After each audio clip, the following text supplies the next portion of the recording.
So the head of sales says that she needs more salespeople, and the head of channels says you need more channels. Who's right and who's wrong?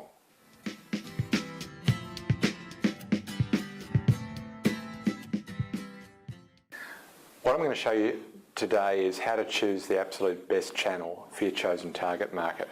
Do you remember Geoffrey Moore's market maturity model? We talked about it in an earlier discussion. So I'm going to take you back to that a little bit. It's this guy up here. Okay, so basically what we learned from that is that you need to set your strategy according to what your buyers are ready for, what most of them are ready for. I want to talk now about sales channel. Imagine the very early part of the market. The market doesn't yet know how you're going to use this new thing, and you probably don't know either. You're both learning. The buyer's going to insist on getting as close to the innovator as they possibly can. If you're the innovator, you don't want to put too many steps between you and the innovative buyer. And frankly, you don't want that either, because you want to hear from them directly. And so both you and the buyer kind of want to have a direct relationship. And it's through your very best, most innovative salespeople. Now imagine the next group of buyers, once you've run out of early adopters and you're starting to get into the first part of the majority of the market. They're pragmatic buyers and they want proof, they want confidence. And so they're still going to want to insist on on you selling to them directly. It's just too early to bring the channel in. The market's not been proven, the channel's probably not that keen to get involved anyway. Not yet, not until the market's been proven. Next group of buyers are also pragmatists, but they've already chosen that they're going to buy the product. It's a question of from whom. And that's the time you want to bring a third-party channel in, mostly. That third-party channel gives you reach and capacity. They also honour what the customer's looking for because they just want the product.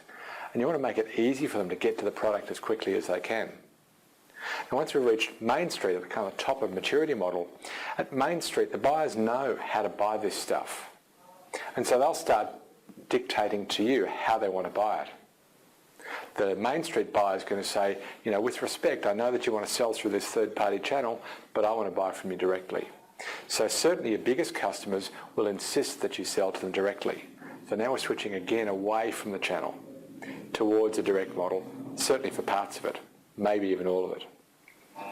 Once we reach end of life, then we're definitely into a time when we need another big change, because once we've reached end of life, then the market is a brand new market again.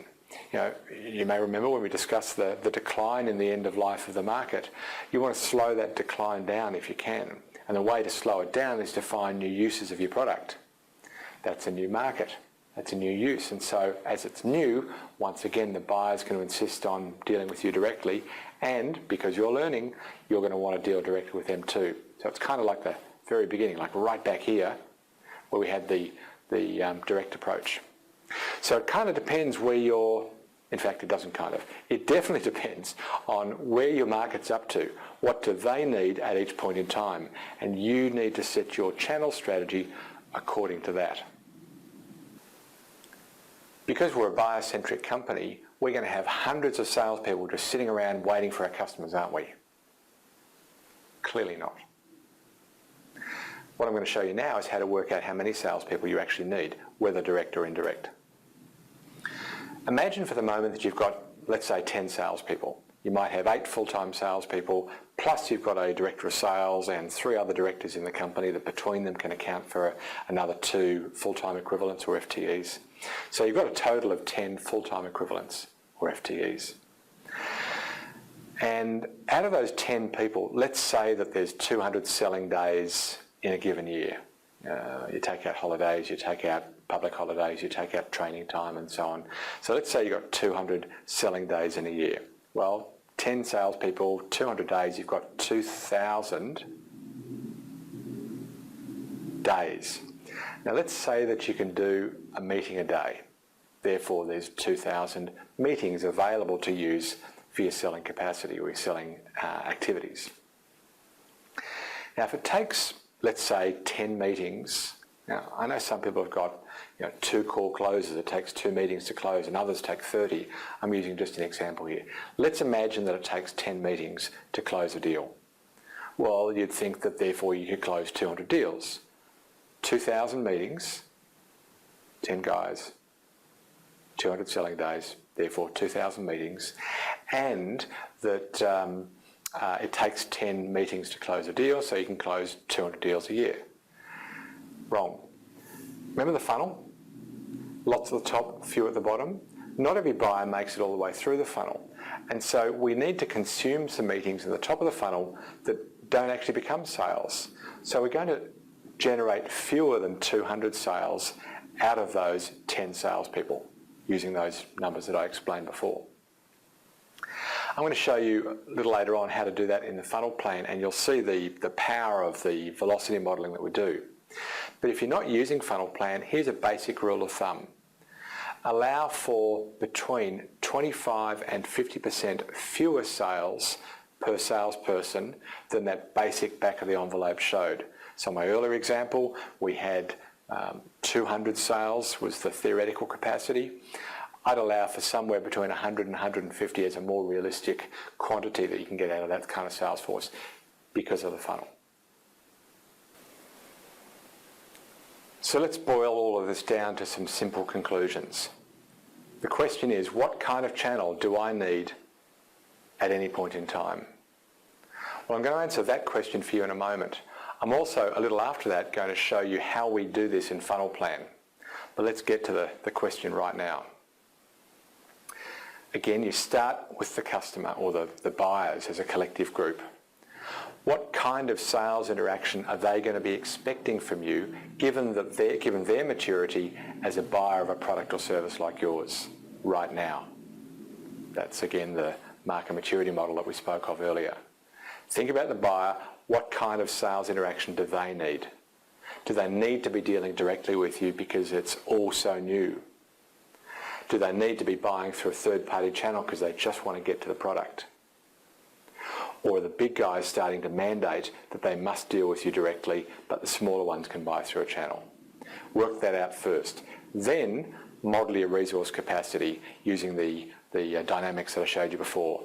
Number of meetings available, number of meetings required, therefore sales horsepower required to accommodate that market. Well, if you enjoyed this blog, then you may enjoy others.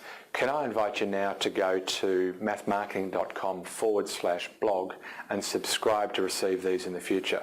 Now, when you get there, you're going to find two options.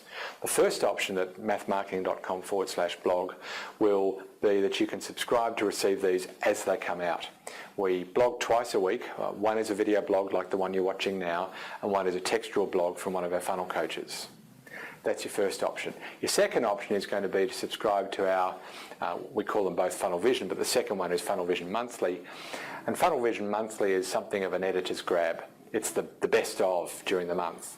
But we also include in that best of from the wiki. We've got about 800, 900 pages in the wiki. We draw some great new conclusions from that for the month and a few other topics as well. So go to mathmarketing.com/blog and choose either the fresh, out-of-the-box, twice a week blog or the monthly editor's grab. You may choose to do both. Many do. Go there now, make your choice, and come back and I'll finish this off for you. So here's how we do that in funnel plan. I promised you this earlier. So begin with a description of the channel that you're going to use. And try and be a little precise. Don't just say simple things like direct. You know, it's an early market and Hugh said I should use a direct sales channel, so direct. More than direct, what kind of salespeople do you need at this time?